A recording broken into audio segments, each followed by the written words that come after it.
আল্লাহ আপনার উপর রেগে আছেন কিনা কিভাবে বুঝবেন? মোস্ট ইম্পর্টেন্ট সাবজেক্ট, খুবই গুরুত্বপূর্ণ বিষয়। আমাদের অনেক কাজে আল্লাহ তাআলা আমাদের উপর রাগান্বিত থাকতে পারেন। কিভাবে বুঝবেন যে আল্লাহ তাআলা আপনার উপর রেগে আছে কিনা? কয়েকটি আলামতের কথা বলবো। যদি এই আলামতগুলো যদি আপনার ভিতরে দেখেন, তাহলে বুঝবেন যে আল্লাহ তাআলা আপনার উপর রেগে আছেন। কোনো মানুষের ভিতরে যদি এই বিষয়গুলো দেখেন, এই আলামতগুলো যদি দেখেন, তাহলে মনে করবেন যে তার উপরে আল্লাহ তাআলা রেগে আছেন।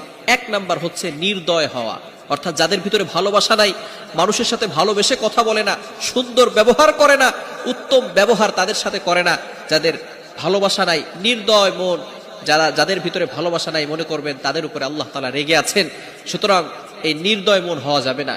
ভালো করে মনে রাখবেন, সব সময় মানুষের সাথে সুন্দর ব্যবহার করতে হবে। যে ব্যক্তি মানুষের সাথে ভালো ব্যবহার করে না, এই ব্যক্তির উপরে আল্লাহ তাআলা সন্তুষ্ট হতে পারেন না। এই জন্য অবশ্যই অবশ্যই মানুষের সাথে ভালো ব্যবহার করতে হবে। নাম্বার 2, দ্বিতীয় নাম্বার হচ্ছে কিভাবে বুঝবেন যে আল্লাহ তাআলা